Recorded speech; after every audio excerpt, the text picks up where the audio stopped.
주민생활과 지방자치라는 주제로 강의를 시작하도록 하겠습니다. 저는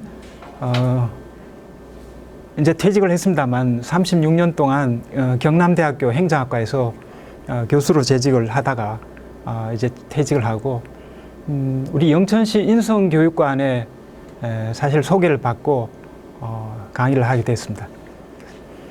그래서 오늘 이제 주민생활과 지방자치라는 주제로 강의를 이제 준비를 했습니다만, 우선 목차 부분을 잠깐 보시면 큰 영역에서 영천 시민의 삶 이렇게 해놨습니다. 그러면서 두 번째, 왜 인성교육관에서 지방자치를 우리가 가르치고 배워야 되는가, 그 의의를 한번 살펴봤고요. 그 다음에 지방자치라는 말, 지방행정, 중앙행정 이런 용어를 우리가 많이 듣습니다만 그 말에 숨은 의미가 무엇인가, 여기 이제 좀 의미를 두고서 설명을 드리려고 하고요.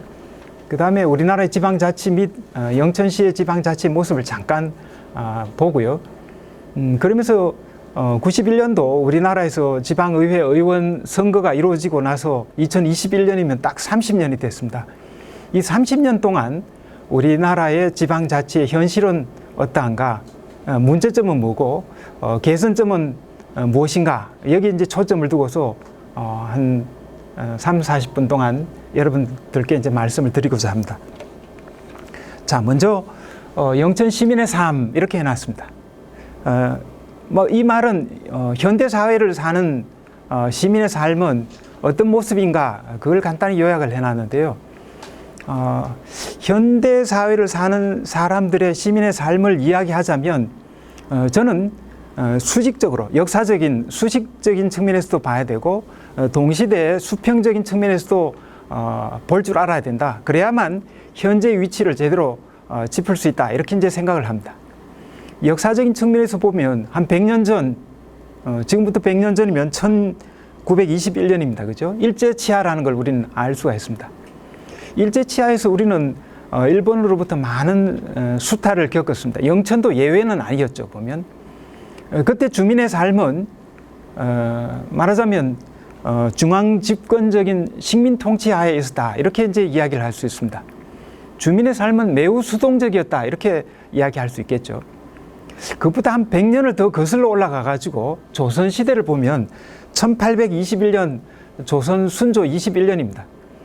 그때 기록에 중요한 걸 찾아보니까 그때 중국으로, 유럽에서부터 인도를 거쳐서 중국으로 넘어와 가지고 우리나라의 그 북부지방, 함경도 지방까지 콜레라가 유행한 적이 있습니다. 그뿐만 아니라 그 해에는 2,500mm가 넘는 폭우가 쏟아져 가지고 임금이 기청제, 이제 비가 좀 그만 와줬으면 하고 제사를 지내는 그런 일이 이제 있었습니다. 그렇지만 그 시대를 사는 주민의 삶의 모습은 봉건 왕조에 의한 통치 시대, 수동적인 삶을 살았다, 이렇게 이야기할 수 있습니다. 시대를 옮겨갖고 오늘날 우리 영천 시민의 삶은 어떠하냐? 오늘날의 영천 시민의 삶은 영천 그 자체만 봐서는 될 수가 없습니다. 영천 인근의 대구와의 관계도 봐야 될 뿐만 아니라 서울과의 관계, 국제적 관계까지 이제 넓혀서 봐야 된다는 겁니다. 자, 그렇게 널리 이제 볼 수 있도록 하기 위해 갖고 제가 여기다가 중동 유가의 변화, 여기까지 써놨습니다. 그뿐만 아니라 미국의 옥수수 작황이 부족해지면 우리나라의 사료값이 막 올라가는 현상이 생깁니다. 영천도 아마 제가 삼사관학교 근무할 때 보면 영천에 우시장이 있어서 한우가 참 맛있다, 이제 그런 이야기를 많이 들었습니다. 여기도 아마 한우 키우는 농가가 많을 텐데 국제 곡물 가격, 옥수수 가격, 사료 가격이 오르면 영천시에서 한우를 키우는 주민들의 삶에도 영향을 미치고 있다는 걸 우리가 알 수가 있습니다. 그뿐만 아니라 중국이 WTO에 이제 가입, 2001년에 가입을 했습니다만 이게 우리나라의 삶에 많은 영향을 줬습니다. 중국 경제가 급상승하면서 저가의 공산품뿐만 아니라 우리보다 더 싼 중국 제품들이 막 들어오기 시작합니다. 마늘이라든가 뭐 각종 생필품이 막 들어오기 시작합니다. 그뿐만 아니라 우리는 또 반대로 우리가 생산한 공산품을 또 중국에다가 많이 수출함으로써 우리의 경제가 아주 건실하게 자라 올랐다는 걸 우리가 알 수가 있습니다. 또 최근에는 코로나 때문에 우리가 많은 영향을 받고 있을 뿐만 아니라 문화적으로도 우리가 세계적으로 영향을 많이 미치는 걸 이제 볼 수가 있습니다. 그래서 현재 우리나라의 삶의 모습은 여러분들도 잘 아시는 바와 마찬가지로 민주주의 사회에 기반한 역동적인 삶을 살고 있다. 이렇게 이제 말씀을 드릴 수 있을 것 같아요. 자, 그렇지만 현재를 살아가는 삶에는 저희 삶의 이중성이라고 제가 표현해 놨습니다만, 한 측면에서는 우리가 물질적 문명의 바탕 속에서 굉장히 풍요를 누리고 있지만, 다른 한편에서 보면 물질적 문명의 풍요를 얻기 위해 가지고 극심하게 경쟁하고 있는 걸 우리가 알 수가 있습니다. 그 경쟁 속에서 우리는 굉장히 많은 스트레스를 받고 갈등을 이제 겪고 있습니다. 그런 갈등이나 스트레스는 우리 영천시 인성교육관에서 시도하고 있는 것처럼 인문학적인, 동양적이면서도 인문학적인 가치로서 그런 갈등이나 스트레스를 오히려 풀어나가야 할지도 모릅니다. 그러나 다른 한편에서는 또 물질적 이 풍요도 우리가 지켜나가야 될 겁니다. 이 물질적 풍요를 지켜나가는 데 있어서 중요한 것은 서구로부터 우리가 도입해서 현재 받아들이고 있는 민주주의 제도에 우리가 익숙해져야 된다는 거죠. 민주주의 제도라고 이제 여기 써놨습니다만, 민주주의 제도는 이 세계에서 다른 어떤 제도보다도 역사적으로 볼 때 가장 안정적이면서도 합리적인 제도로 정착이 되었다는 걸 우리가 알 수가 있습니다. 자, 이런 민주주의 제도의 바탕을 보면 거기는 주민의 자치 정신의 토대를 둔 지방자치가 사실은 민주주의를 바치고 있다, 이렇게 이제 말씀을 드릴 수가 있습니다. 민주주의를 이야기하면서 무슨 지방자치냐 이렇게 생각하실 수 있을지 모르겠습니다만, 저도 1997년에 연구년을 나가서 미국에 1년간 미국 대학에 가서 연구를 하면서 가족들을 데려가서 거기서 1년 살다가 왔습니다. 저뿐만 아니라 여러분들 중에도 이제 해외 경험이 있으신 분이 있을지 모르겠습니다만, 그 나라에 가서 한 1년쯤 살아보면 민주주의가 다른 게 아니라 뭐 입법, 사법, 행정, 상권 분립을 이야기를 해서 우리는 그걸 배웠습니다만, 그러나 생활 속의 민주주의는 완전히 주민자치, 지방자치가 뿌리 내리고 있는 걸 볼 수가 있습니다. 그 나라에 갔더니만 벌써 몇십 년 전인데도 지방의 TV의 채널 하나를 지방의회가 맨날 저녁 때마다 모여가지고 회의하는 걸 24시간 방영을 합니다. 회의하는 내용을 그대로 방영을 하고 있습니다. 또 거기에 주민들이 방청을 하면서 의견을 막 내는 걸 우리가 이제 볼 수가 있었습니다. 그만큼 생활화되어 있는 모습을 볼 수 있습니다. 우리나라도 마찬가지로 민주주의 제도를 해방 이후에 받아들였고 삼권 분립을 우리 교과서에서 다 배웠습니다. 그렇지만 지방자치는 해방 이후에 도입돼서 잠깐 실시됐습니다만 중단이 됐다가 91년도가 돼서야 비로소 지방자치가 이제 도입됐습니다. 그러고도 30년이 지났지만 지방자치가 뿌리를 내리지는 못하고 있습니다. 많은 발전, 개선이 있었지만 아직도 부족한 점이 참 많습니다. 그런데 서구의 민주주의를 자세히 보면 그 바탕에 완전히 지방자치가 정착이 되어 있는 걸 볼 수가 있습니다. 그런 측면에서 보면 현재 우리가 영천에 살고 있지만 영천에 살면서 세계의 많은 문화, 경제, 사회적으로 영향을 많이 서로 주고 세계와 서로 영향을 주고 받고 있지만 우리나라 사람들이, 우리 지역 주민들이 우리의 민주주의를 제대로 정착시켜서 외국에 미국이든 영국이든 프랑스든 이런 나라들과 또 일본 뭐 공산 국가인 중국과도 맞서가지고 발전하기 위해서는 주민들이 직접 참여하고 발전시킬 수 있는 지방자치가 제대로 정착되는 게 이제 굉장히 중요하다고 봅니다. 그래서 오늘 여기서는 우선 지방행정이니 지방자치니 뭐 이런 말들을 우리가 많이 씁니다만 그 의미를 조금 더 알아듣기 쉽게 한번 풀어서 제가 설명을 해 보려고 합니다. 자, 그러기 위해서는 앞에서 잠깐 이제 보신 것처럼 입법, 사법, 행정을 우리가 지금 이야기하고 있는데 입법, 사법은 웬만큼 이해가 됩니다. 국회에서 법을 만든다. 지방자치단체에서 조례를 만든다. 그건 이해가 된다 이겁니다. 사법기관에서 판결을 내린다. 그것도 이해가 됩니다. 행정활동을 한다. 가만히 있어봐. 행정활동이라고 그러면 뭘 하지? 실제로 태어나면 출생신고하고 주민등록 등본 떼고 뭐 이런 것들이 전부 행정활동입니다. 땅을 사고 팔면 그것도 뭐 취득세 뭐 이런 것들도 이제 세금을 납부하고 이게 다 행정입니다만 너무나 폭넓고 다양해서 행정이 언뜻 이해가 잘 안 갑니다. 이 행정 속에 지방자치가 또 포함되어 있습니다. 그래서 행정의 의미로부터 지방자치를 한번 풀어보려고 합니다. 자, 그래서 행정학을 한 3, 40년 이제 가르쳤습니다만 행정이 뭐냐 한마디로 이야기하라 참 쉽지가 않습니다. 근데 그 중에서 제가 내린 결론은 행정이라는 것은 저기 보는 것처럼 공익 플러스 관리다. 간단하게 이야기하자면 공익을 관리하는 것이다. 이렇게 이제 말씀을 드릴 수 있을 것 같습니다. 그러면 먼저 공익이 뭐냐? 관리가 뭐냐? 제가 이렇게 나눌 텐데 공익이 뭐냐? 사익하고 구분되는 거다. 맞는 말입니다. 그럼 구체적으로 공익이 뭔지 나한테 한번 보여달라. 굉장히 추상적이라고 보여주기가 쉽지가 않습니다만 한번 보십시오. 출근 시간 내거리에 교통신호등이 이제 고장이 났습니다. 출근이 바쁜데 서로 빨리 지나가야 되니까 막 머리를 들이밀면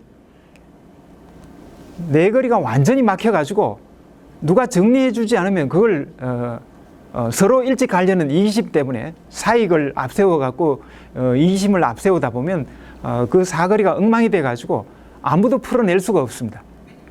그럴 때 이제 교통순경이 와가지고 교통정리를 해주면 가만히 놔두면 1시간, 2시간도 안 풀릴 것을 교통순경이 와서 정리를 하기 시작하면 한 20분 만에 다 정리가 될 수 있다 이겁니다.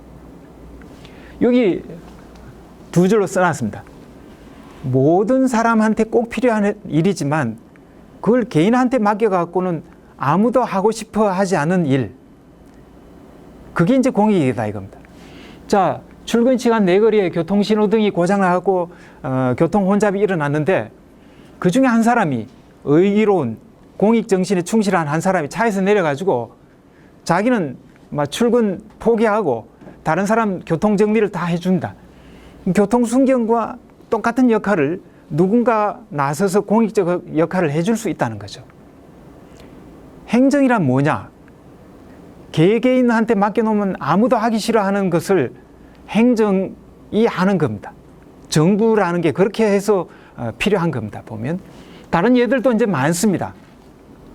코로나가 지금 굉장히 확산되고 있는데 개개인한테 맡겨가지고 이거 어떻게 해낼 방법이 없습니다.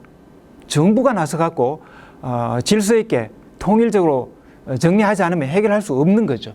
또 여기 보는 것처럼 국가의 기관 산업 그뿐만 아니라 마을에 이제 저온 창고가 이제 필요한데 각각의 집에서 저온 창고를 짓기에는 부담이 우선 많이 됩니다. 그러나 저온 창고를 지어놔도 한철 쓰고 나면 그 여름에 저온 창고를 쓰고 나면 봄이나 가을이나 겨울에는 필요가 없습니다. 막대한 돈을 들여가지고 혼자서 지어놔서 여름 한철 쓰려고 아무도 투자하지 않을 겁니다. 보면. 그런데 마을에다가 저온 창고를 하나 공동으로 투자해갖고 만들어 놓으면 아마 굉장히 유용할 겁니다. 많은 사람들이 유용할 겁니다. 돈도 각자 부담해서 부담도 적어지지만 그 저온 창고가 있음으로 인해 갖고 마늘이라든가 뭐 각종 농산물을 썩기 쉬운 기간 동안에 보관을 해놓으면 그 가치가 올라가고 마을 전체가 이제 이익이 되는 겁니다. 국가의 행정도 마찬가지입니다. 모두에게 꼭 필요하지만 개인에게 맡겨놓으면 하지 않으려는 일, 그걸 행정이 하는 겁니다. 자, 그 다음에 이제 관리가 뭐냐?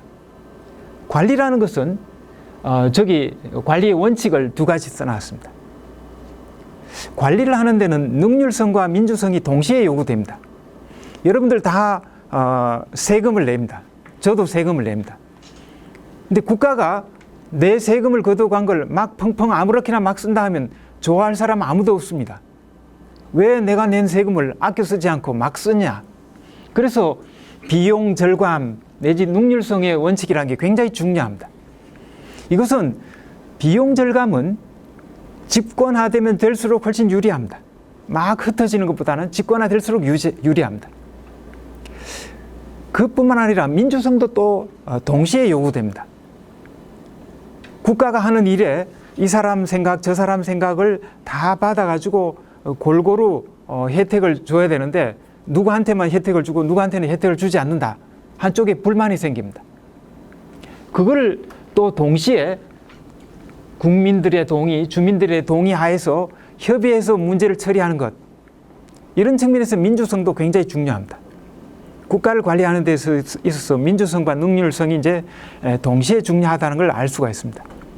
자, 그런데 이런 행정 중에서도 공익사업을 지역에서 관리해야 될 필요가 있습니다.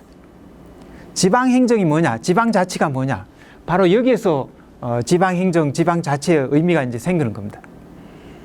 중앙에서 해야 될 일이 있고 지방에서 해야 될 일이 있다 이겁니다. 국가 내지 중앙이 해야 될 일이 뭐냐?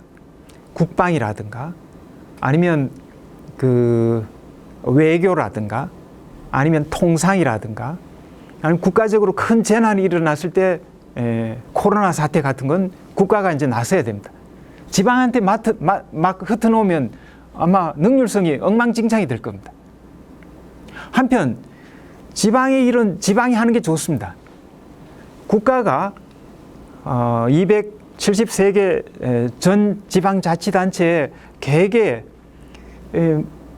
창원시에 구가 4개 있습니다만, 5개 있습니다만, 마산 하포구에서 무슨 일이 일어나는 것하고 영천시 신령 면에서 무슨 일이 일어나는 것을 중앙정부의 행정관료가 그걸 일일이 다 볼 수가 없습니다. 영천시 신령면에 있는 면장이 제일 잘합니다.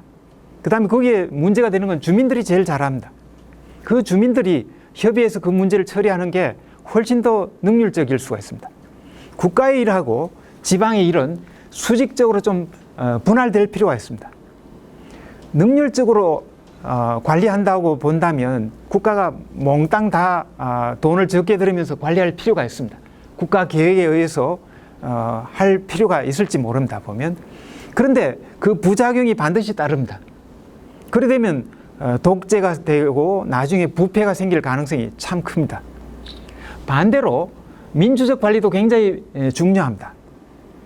국가가 할 일이 있고 지방이 할 일이 따로 있다 했습니다만, 국가는 능률적인 측면에서 아까 외교라든가 국방이라든가 이런 것, 큰 재난 관리 이런 것들은 국가가 하는 게 훨씬 더 능률적입니다. 그러나 일반 주민 생활에 관련되는 것, 교통이라든가 아니면 치안이라든가 소방이라든가 교육이라든가 이런 것들은 그 지역에 영천시에 사는 사람들이 영천시의 내 자녀 교육 문제, 내 이웃에서 불이 났는데 이쪽에 소방 문제, 간단한 뭐 절도 사건이 있다, 분쟁이 있다, 지역의 경찰이 그걸 해결해 주면 된다 이겁니다. 그런 의미에서 보면 지방이 나서 가지고 주민의 뜻에 따라서 해결하는 것이 가장 좋습니다. 그러나 여기도 이제 약점이 따를 수 있습니다. 거기는 낭비와 무책임이 사실 뒤따를 수 있습니다. 이걸 이제 어떻게 조화시켜 나가느냐 하는 것이 바로 이제 행정의 이제 과제입니다, 보면. 근데 우리나라는 전반적으로 사실은 중앙 집권적 국가였습니다. 해방 이후 약간 지방 분권을 이제 시도했습니다만, 그게 5.16 군사혁명이 나면서 국가의 아주 급속하고 집약된 성장을 위해 가지고 중앙 집권을 택했습니다. 그 중앙 집권의 모습은 사실은 6.29 선언, 민주화 선언이 있고 난 이후에 민주화 절차를 밟아가면서 오늘날 민주화되면서 또 비약적으로 성장해 나갔습니다만, 그러나 우리의 행정이라는 측면에서 보면 중앙 집권이 아직도 강합니다. 그러나 지방자치가 도입되면서부터 91년 지방의회 의원 선거가 되면서부터 지방 분권으로 계속해서 지금 나아가고 있습니다. 아직도 나아가고 있고 앞으로 나아갈 길도 상당히 많이 남았습니다. 자, 지방 행정에 대한 의미를, 지방자치의 의미를 잠시 이제 말씀을 드렸습니다만, 지방자치의 이제 핵심 요소는 저는 지금까지 말씀드린 걸 정리하자면 두 가지로 말씀을 드릴 수 있습니다. 하나는 중앙에서 지방으로 권한을 이양시켜 줘야 되는 문제가 큽니다. 그동안 우리나라의 행정의 체제가 중앙 집권적 성향이 워낙 강했기 때문에 중앙정부의 사무를 지방으로 좀 넘겨줘야 됩니다. 중앙정부가 지금 세수를 다 걷어가서 국세가 훨씬 비중이 큽니다. 약 72% 이제 국세를 가져가고 28% 지방세를 거둡니다만, 지방자치단체 재정 자립도가, 우리 영천시도 재정 자립도가 뭐 20% 전후밖에 안 됩니다. 영천시 총 예산 한 1조 가까이 되는데 겨우 한 2천억 정도밖에 지방세로 충당 못 합니다. 영천시 공무원 수가 한 1,000명에 이르는데 20% 가지고 월급 주고 나면 아마 돈 쓸 일이 없을 겁니다. 보면 지방세 걷어갖고는 못 쓴다 이거죠. 중앙정부에서 보조금을 줘야만 지금 움직이는 그런 시스템으로 되어 있습니다. 그런 의미에서 보면 중앙에서 재원이라든가 사무라든가 권한을 아직도 지방으로 많이 이양해 줄 필요가 있습니다. 그래서 제가 여기다가 그 말을 써놨죠. 그죠? 중앙과 지방 간의 수직적 권한 배분이 필요하다. 지방자치를 하는 데 있어서 중앙과 지방 간의 수직적 권한 배분의 필요성은 아직도 많이 남아 있습니다.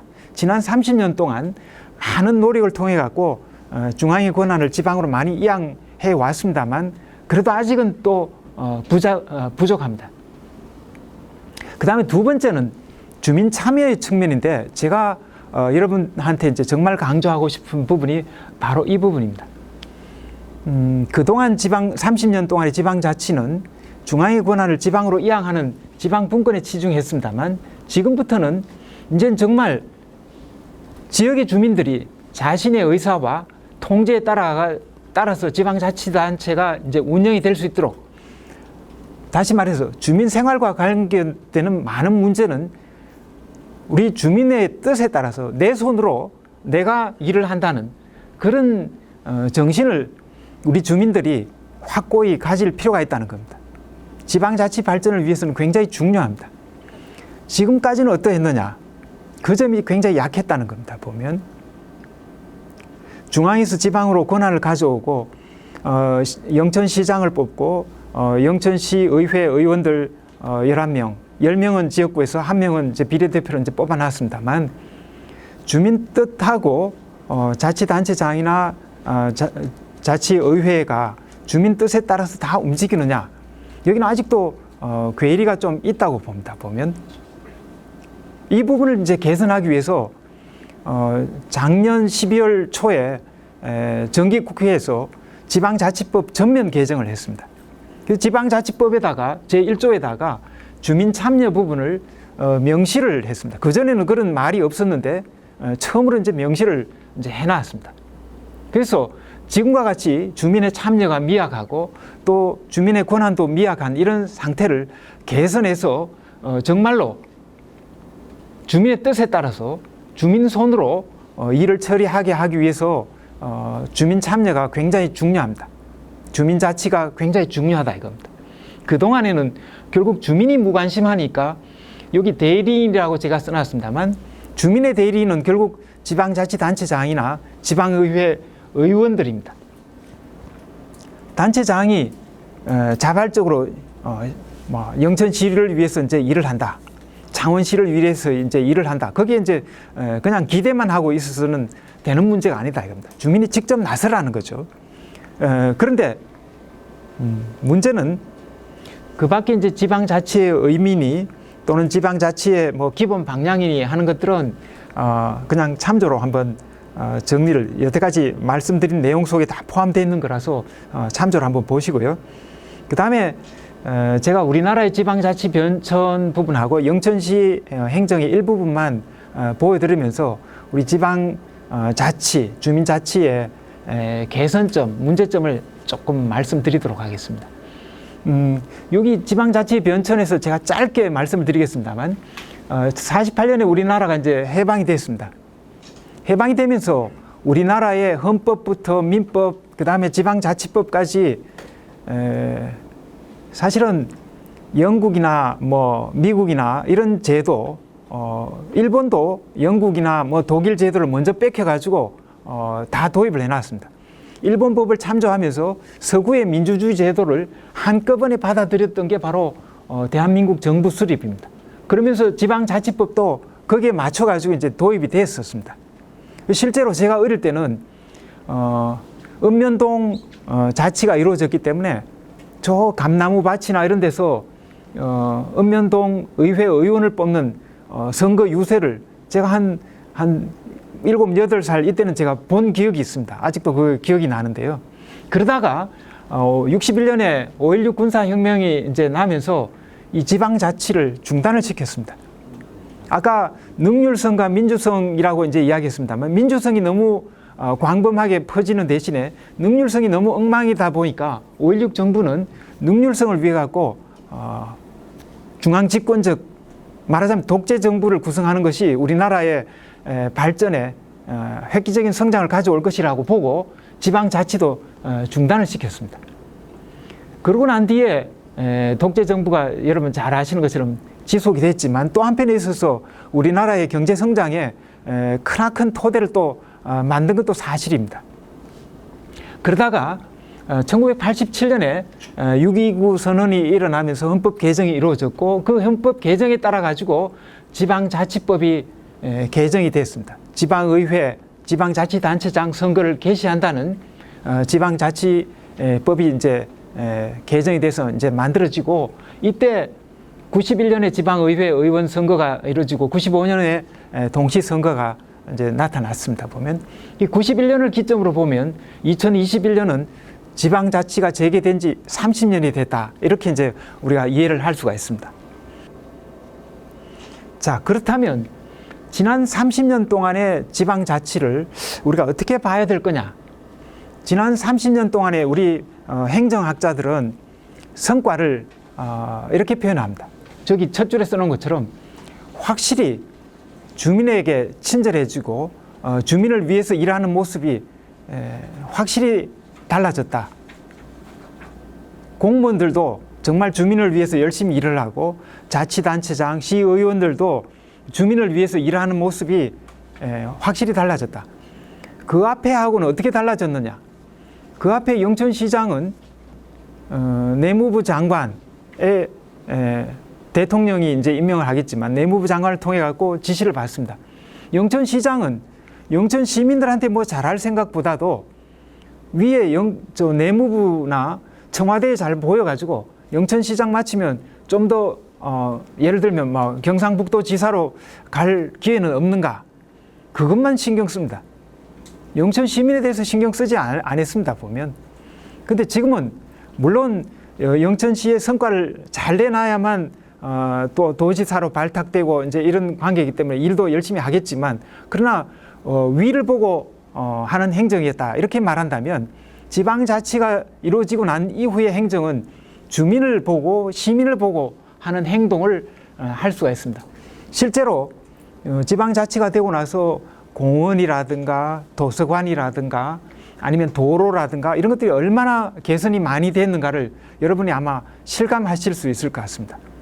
이 영천 인성교육원뿐만 아니라 이런 교육기관이 영천에는 한 3개쯤 있다고 제가 들었습니다. 보면 굉장히 주민들을 위해서 많은 노력을 할 수가 있습니다. 자, 그러나 지난 30년 동안의 지방자치를 둘러보면 문제점이 없었던 건 아닙니다. 또 보면 여기 몇 가지 한 4가지 적어놨습니다. 주민을 위해서 행동을 하고 행정을 한다 하지만 전시성 행정도 상당히 많지 않느냐 이런 비판을 면하기가 참 어렵습니다. 보면 그 다음 2번째로 선심 예산을 실제로 많이 쓰고 있다 이겁니다. 그 다음 3번째로 영천시는 아니지만 대부분의 지방자치단체가 저쪽 성남이나 뭐 이런 어디에서 굉장히 호화로운 청사를 짓는 바람에 논란이 된 적이 있습니다. 그 다음에 인사비리 문제도 생각보다 끊임없이 나타나고 있습니다. 조금 자료가 오래되긴 됐지만 한국지방행정연구원에서 설문조사 2014년에 했습니다만 주민들이 뭐라고 그랬냐면 국민 과반수가 이 지방자치단체에서 일어나는 부정부패 때문에 불만족이다 이런 시각을 갖고 있다 이겁니다. 그뿐만 아니라 2015년부터 이게 이제 한국정책신문에서 기사화한 2017년 자료긴 합니다만 15년부터 17년 사이에 비리 혐의로 구속된 지방자치단체장이나 지방의원들이 이렇게 많이 나오고 있다 이겁니다. 이런 그 문제로 인한 불신들도 쌓여 있다고 이제 볼 수가 있습니다. 자, 그러면 왜 그런 문제가 이제 나타나며 뭐가 문제냐? 사실 지방자치가 됨으로써 표면적으로는 주민들을 위해서 일을 한다 이렇게 많이 이야기합니다만 그러나 내면적으로 보면 비능률이나 세금 낭비의 문제가 곳곳에 숨어 있더라 이겁니다. 자, 그러면 왜 그런 문제점이 자꾸 드러나느냐? 선심성 행정에다가 각종 뭐 비리 문제가 왜 드러나느냐? 그 이유를 4가지로 이제 요약을 해놨습니다. 조금 어려운 이야기이긴 합니다만 아직도 지방자치단체가 중앙정부에 의존하는 측면이 굉장히 많습니다. 그 이유는 아까 말씀드린 것처럼 우리나라의 세수 체계가 중앙이 70%, 지방이 30%밖에 안 됩니다. 사무도 중앙이 60%, 지방이 40%밖에 안 됩니다. 보면 외국에 비해 가지고 지방자치단체의 사무의 숫자도 적을 뿐만 아니라 지방자치단체가 마음대로 쓸 수 있는 예산의 범위도 생각보다 적습니다. 그러다 보니까 지방자치단체가 자꾸 중앙에 의존할 수밖에 없는 그런 상황입니다. 소방 문제가 일어나면 지방자치단체에서는 예산이 없어서 해결 못하니까 중앙정부에 달려가고 이 부분 예산 좀 따달라, 배정해달라 의존할 수밖에 없습니다.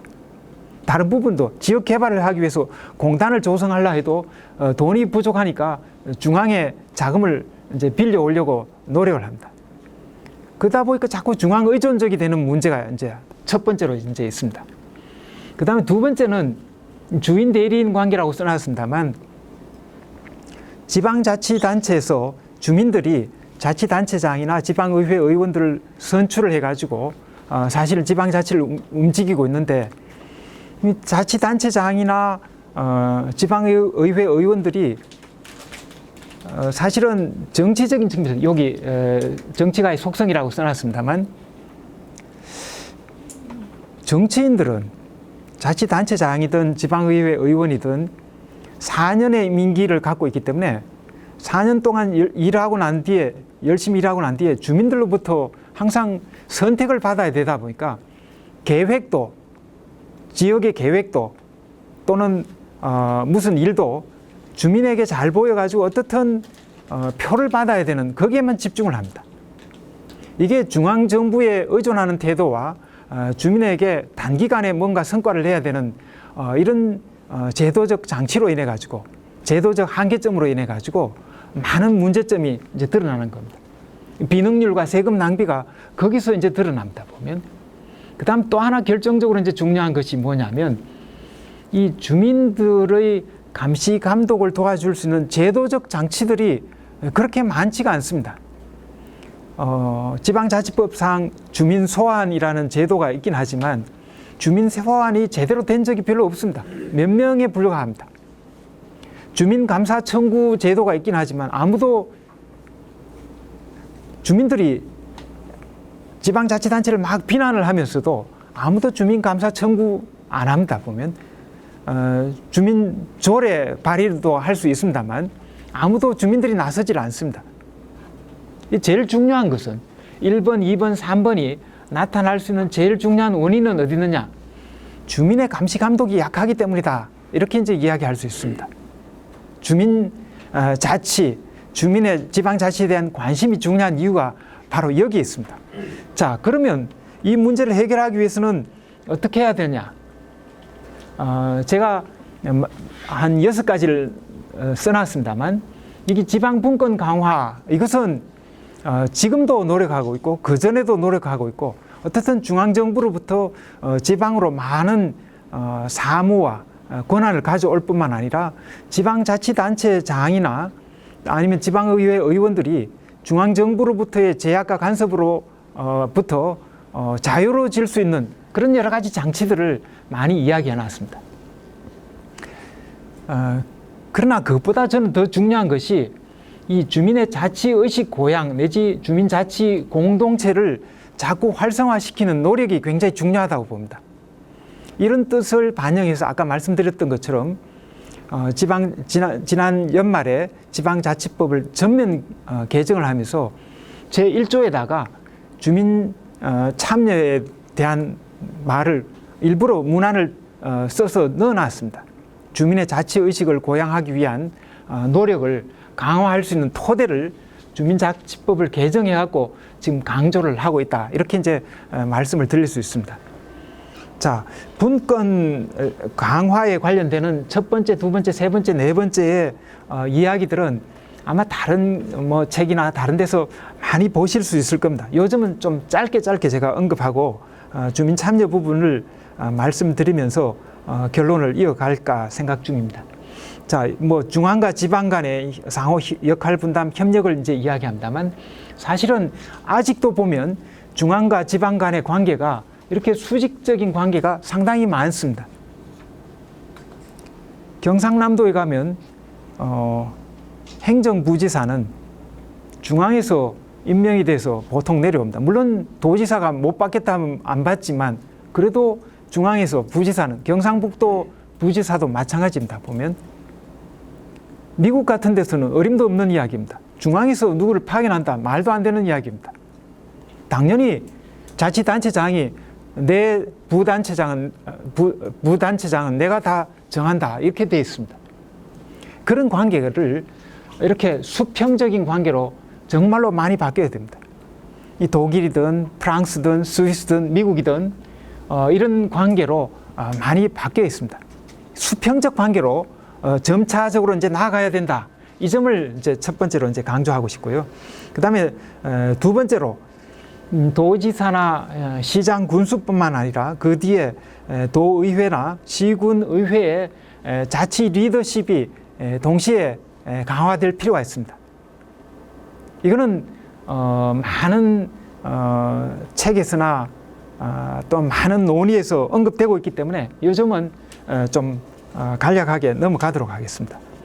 그 다음에 세 번째는 지방정부 공무원의 자치 능력 향상도 굉장히 중요합니다.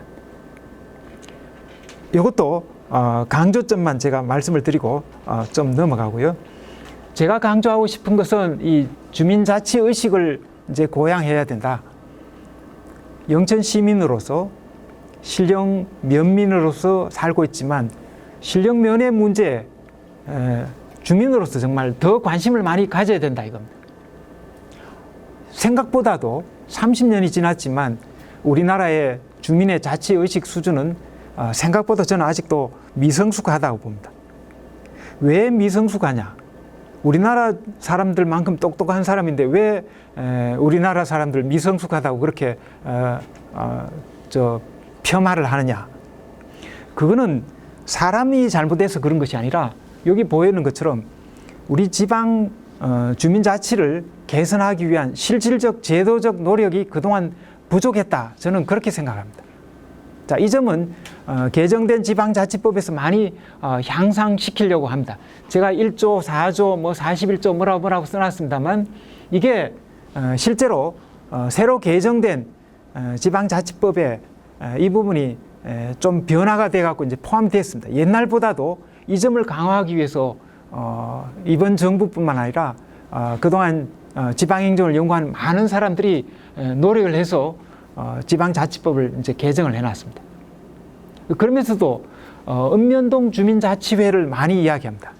사실 이 읍면동 주민자치회 이것 하나만 가지고도 거의 1시간 가까이 이야기거리가 많습니다만 이 읍면동 주민자치회를 활성화시키는 것 이것도 굉장히 중요합니다. 제도적 장치로서 제가 아까 말씀드렸습니다만 제도적 장치가 부족했다고 이야기했는데 이 읍면동 주민자치회를 실질적으로 활성화하는 것은 우리나라의 주민자치 부분을 굉장히 강화하는 조치다.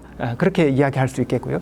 또 그 다음에 하나 강조하고 싶은 것은 각 지역에서 각 학교든 각 단체든 뭐 시군 읍면 어디든 간에 이 자치에 관한 교육이 훨씬 더 활성화돼야 되겠다.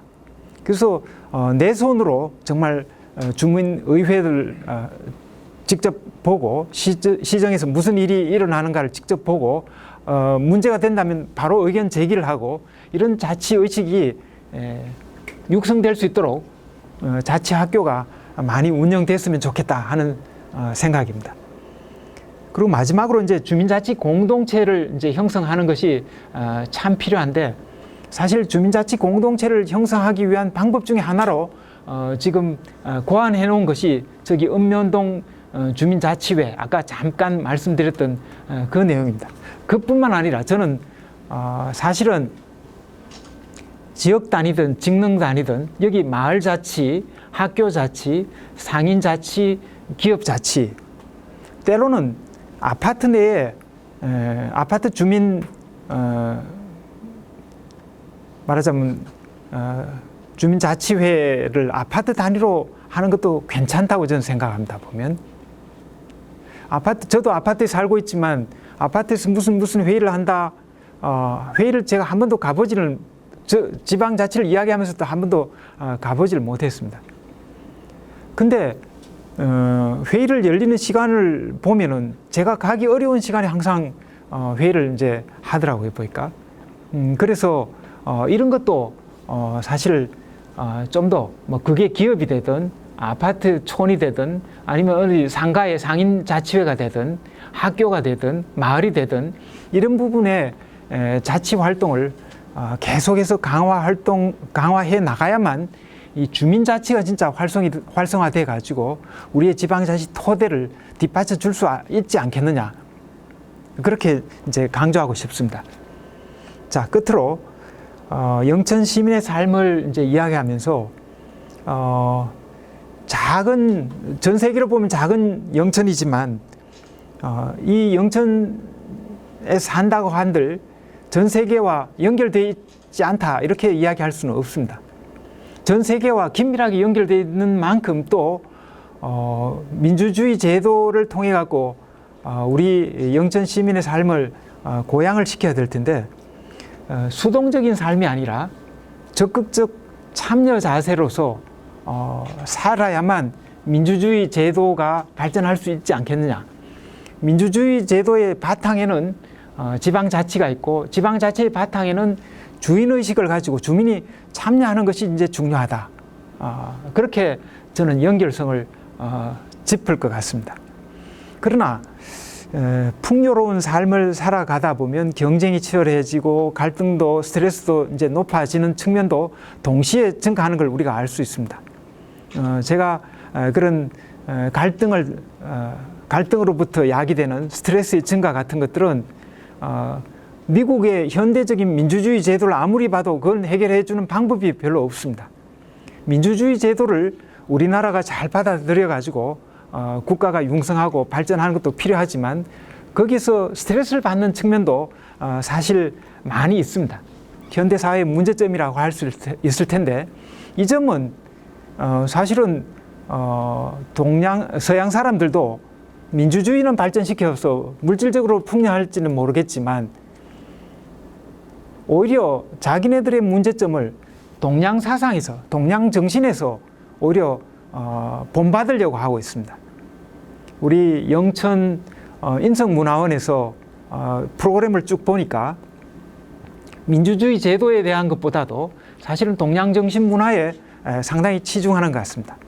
저는 이런 점에서 보면 영천 인성문화원이 제가 강조하고자 했던 서구 제도를 합리적으로 받아들여갖고 우리의 물질 문명을 풍요롭게 만든다는 그런 측면에서 나타나는 실질적인 병폐, 갈등, 스트레스 이런 부분을 아마 보완해 줄 수 있지 않을까 하는 측면에서 아주 앞으로 역할이 기대된다 하는 제 마음을 이제 여러분들한테 이제 전달해 드리면서 제 강의를 마치고자 합니다. 여러분 감사합니다.